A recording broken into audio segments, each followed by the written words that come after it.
بسم اللہ الرحمن الرحیم۔ السلام علیکم۔ ویڈیو میں خوش آمدید کہتے ہیں۔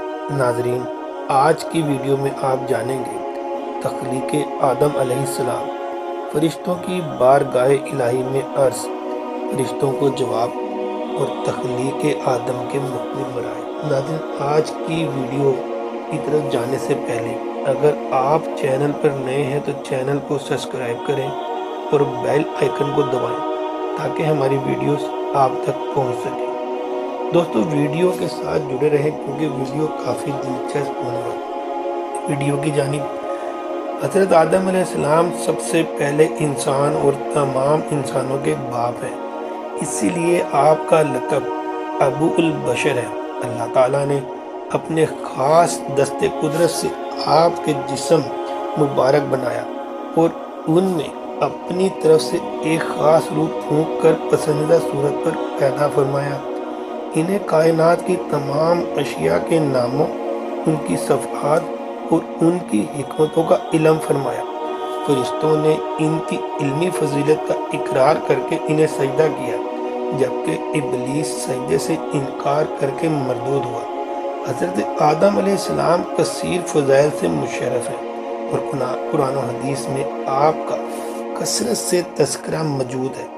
حضرت آدم علیہ السلام کی تخلیق سے پہلے اللہ تعالیٰ نے مشورے کے انداز میں فرشتوں سے کلام فرمایا، چنانچہ ارشاد باری تعالیٰ ہے وَإِذْ قَالَ رَبُّكَ لِلْمَلَائِكَةِ إِنِّي جَاعِلٌ فِي الْأَرْضِ خَلِيفَةً، اور یاد کرو جب تمہارے رب نے فرشتوں سے فرمایا میں زمین میں اپنا نائب بنانے والا ہوں۔ زمین میں خلیفہ بنانے کی خبر سن کر فرشتوں نے بارگاہ الہی میں عرض کی أَتَجْعَلُ فِيهَا مَن يُفْسِدُ فِيهَا وَيَسْفِكُ الدِّمَاءَ وَنَحْنُ نُسَبِّحُ بِحَمْدِكَ وَنُقَدِّسُ لَكَ، کیا تو زمین میں ایسے نائب بنائے گا جو اس میں فساد پھیلائیں گے اور خون بہائے گا، حالانکہ ہم تیری حمد کرتے ہیں اور تیری تسبیح کرتے ہیں اور تیری پاکی بیان کرتے ہیں۔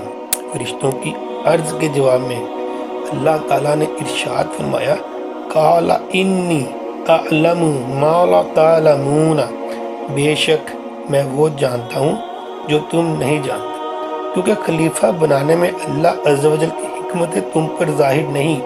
ان میں انبیاء و رسول علیہ السلام بھیجے جائیں گے، نیز ان میں شہداء، صادقین بھی ہوں گے، ساحلین، عابدین، علماء، عاملین اور اولیاء کاملین بھی ہوں گے۔ یہاں مزید ایک بات یاد رہے کہ اگرچہ ظاہری طور پر سب سے پہلے خلیفہ حضرت آدم علیہ السلام ہے، لیکن حقیقت یہ ہے کہ سب سے پہلے خلیفہ ہمارے آقا محمد مصطفیٰ صلی اللہ تعالیٰ علیہ وآلہ وسلم ہی ہیں، جیسا کہ حضرت ابو ہریرہ نے فرمایا۔ صحابہ کرام نے عرض کی یا رسول اللہ صلی اللہ تعالیٰ علیہ وآلہ وسلم، آپ کے لیے نبوت کب ثابت ہوئی؟ ارشاد فرمایا میں اس وقت بھی نبی تھا جب حضرت آدم علیہ السلام روح اور جسم کے درمیان تھے۔ اس باب میں فرشتوں سے مشورہ فرمانے کے بعد حضرت آدم علیہ السلام کی تخلیق کے مختلف مراحل اور اس کے بعد کے چند احوال کا بیان ہے۔ جب اللہ تعالیٰ نے حضرت آدم علیہ السلام کو پیدا کرنے کا ارادہ فرمایا تو زمین سے ایک مشت مٹی لی گئی، پھر اس مٹی کو مختلف پانیوں سے گوندا گیا یہاں تک کہ وہ گارا بن گئی اور چپکنے لگی، پھر وہ گارا سیاہ ہو گیا، اس میں بو پیدا ہوئی، پھر اس سیاہ رنگ اور بو والی مٹی سے انسان کی صورت بنا گئی۔ جب وہ سوکھ کر خشک ہو گئی تو جس وقت ہوا اس میں سے گزرتی تو وہ بجتی اور اس میں آواز پیدا ہوتی تھی۔ تخلیق آدم کے یہ مراحل قرآن کریم میں مختلف مقامات پر بیان کیے۔ وَلَقَدْ خَلَقْنَا الْإِنسَانَ مِنْ سُلَالَةٍ مِّن طِينٍ، اور بے شک ہم نے انسان کو چنی ہوئی مٹی سے بنایا۔ پھر ایک جگہ اور ارشاد فرمایا إِنَّا خَلَقْنَاهُم مِّن طِينٍ لَازِبٍ، بے شک ہم نے انہیں چپکنے والی مٹی سے بنایا۔ ایک جگہ اور ارشاد فرمایا خَلَقَ الْإِنسَانَ مِن صَلْصَالٍ كَالْفَخَّارِ، اس نے انسان کو ٹھیکری جیسی بجنے والی سوکھی مٹی سے پیدا کیا۔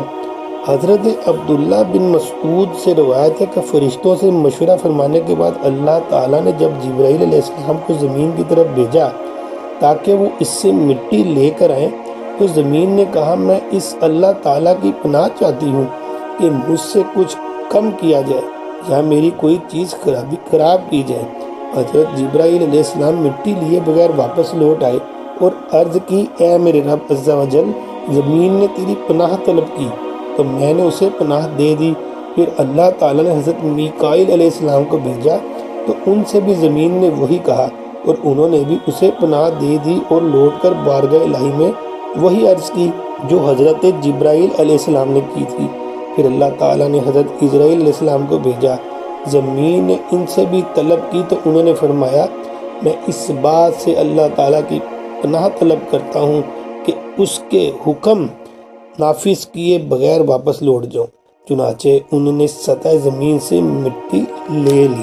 حضرت آدم علیہ السلام کی مٹی کو مکہ اور طائف کے درمیان مقام نعمان میں رکھا گیا اور مختلف مراحل سے گزارنے کے بعد جب اس مٹی میں انسانی صورت قبول کرنے کی صلاحیت پیدا ہو گئی تو اسے جنت میں لے جایا گیا جہاں حضرت آدم علیہ السلام کی صورت بنائی گئی۔ بعض روایات میں یہ بھی ہے کہ حضرت آدم علیہ السلام کی مبارک صورت زمین پر بنائی گئی، پھر اسے جنت میں لے جایا گیا جہاں ان میں روح ڈالی گئی۔ ناظرین، اللہ تعالیٰ نے حضرت آدم علیہ السلام کی تخلیق خاص اپنے دستے قدرت سے فرمائی، جیسا کہ ابلیس کے سجدہ نہ کرنے پر اللہ تعالیٰ نے اس سے فرمایا اے ابلیس، تجھے کس چیز نے روکا کہ تو اس سے سجدہ کرے جسے میں نے اپنے ہاتھوں سے بنایا؟ اور اللہ تعالیٰ نے ہی آپ علیہ السلام کی تخلیق کو پایا تکمیل تک پہنچایا کر اس جسم مبارک میں اپنی خاص اور معزز روح پھونکی، جیسا کہ فرشتوں کو دیے جانے والے اس حکم سے ظاہر ہے۔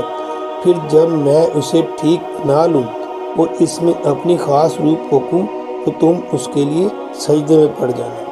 آپ علیہ السلام کی صورت اور آپ کا قد مبارک کے بارے میں حضرت ابو ہریرہ رضی اللہ تعالیٰ سے روایت ہے، رسول کریم صلی اللہ تعالیٰ علیہ وآلہ وسلم نے ارشاد فرمایا اللہ تعالیٰ نے حضرت آدم علیہ السلام کو اپنی صورت پر پیدا فرمایا اور ان کے قد کی کمی لمبائی 60 گز تھی۔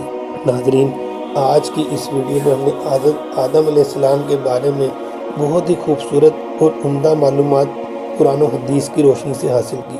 اللہ تعالیٰ سے دعا ہے کہ ہمیں مزید اس طرح کی معلومات حاصل کرنے کی توفیق عطا فرمائے۔